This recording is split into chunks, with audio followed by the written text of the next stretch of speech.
He told them that they should get on it, start investing, start moving, shift production here to the United States of America, where they will pay no tariff. That's the ultimate goal. And on the conversations between the White House and the Ukrainians and the letter that President Trump revealed last night that he got from President Zelensky, Director Ratcliffe said today that the president has paused also intelligence sharing with Ukraine. Is that temporary or is that permanent? I believe what the National Security Council told me in regards to that was that they paused or they are reconsidering the funding for Ukraine, as you saw, the pause on the funding. As for intelligence matters, I would refer you to either the National Security Council or the CIA as well. But they're considering lifting or reinstating the military aid going to Ukraine, which they paused. Again, it's a pause for a review. Follow up on that. Sure. The president read parts of the letter that he received last night from President Zelensky. Can you give us a sense of when President Trump now plans to sign that minerals deal after receiving that letter? Those talks are happening as we speak. I just saw the National Security Advisor.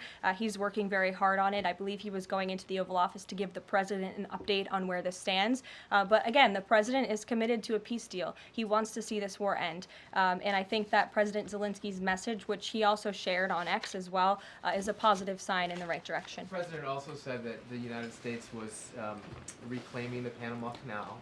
The president of Panama this morning, or at some point today, said that President Trump was lying.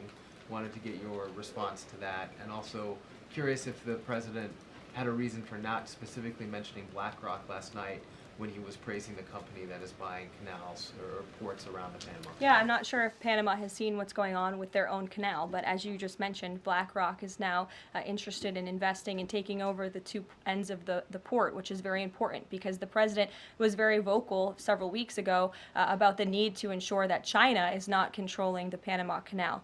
This is a very important place for the United States of America. We also saw that the Panama Canal lifted fees on our U.S. naval ships that are going in and out of the canal. That's a win for the United States of America, and the president will continue to ensure that the Chinese government, the CCP, cannot be infiltrated in the Western Hemisphere, and certainly not in the Panama Canal, which is a very important place for our country. Dasha. The president continues to call the Prime Minister of Canada, Justin Trudeau, Governor of Canada. I'm curious what he means by that, and if there are any plans that are moving forward with trying to make Canada the 51st state. And I have a follow-up on the economy as well. Sure. Well, the president put that in his True Social account, or his True Social post earlier today. He feels strongly that it would be very beneficial for the Canadian people to be the 51st state of the United States. They wouldn't be paying for these tariffs. They'd have much lower taxes if they were part of our great country. On the economy, you and I traveled the country during the campaign. This is an issue that so many voters decided to cast their ballots on, and they voted for President Trump. He has started to have that realistic conversation with the American people, that disturbance comment last night. But I'm curious if you can be real with Americans right now as all of these factors are playing out.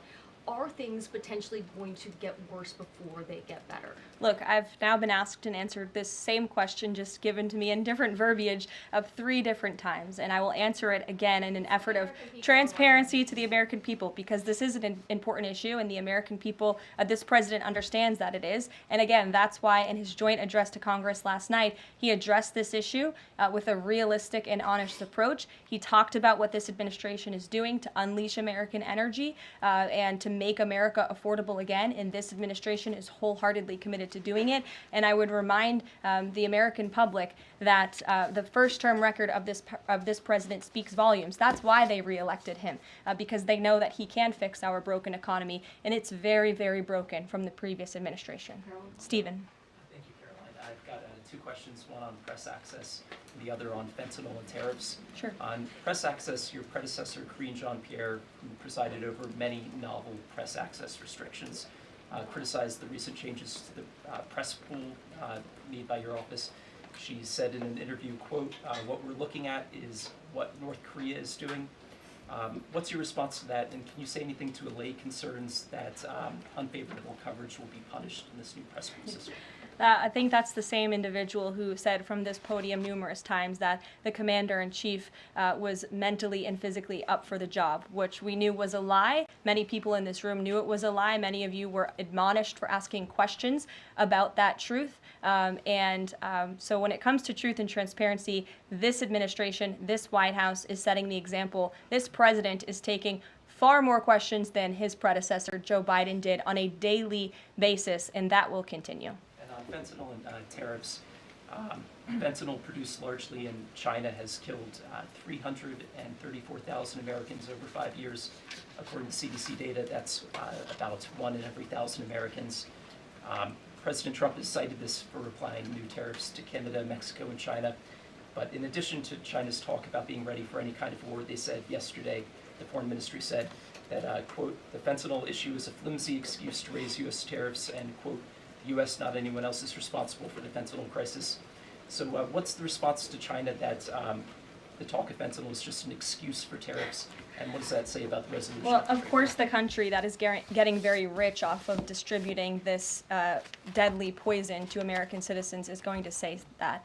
Again, the president knows where the American people stand on this issue. Fentanyl overdoses. Dasha brought up all of us campaigning all across the country. They talked about inflation. They also talked about the border, the illegal immigrants that we're pouring through, but also these deadly drugs. And again, the president keeps in mind those families every single day when he is making these tough decisions. But it's a necessary decision, and he's no longer going to allow the United States of America to be a dumping ground for illegal immigrants and for illegal drugs that are killing our nation's people. This is the #1 leading cause of death in our country, and there needs to be action taken to ensure that cannot continue. Thank you very much, guys. We'll see you later. Thanks, Caroline.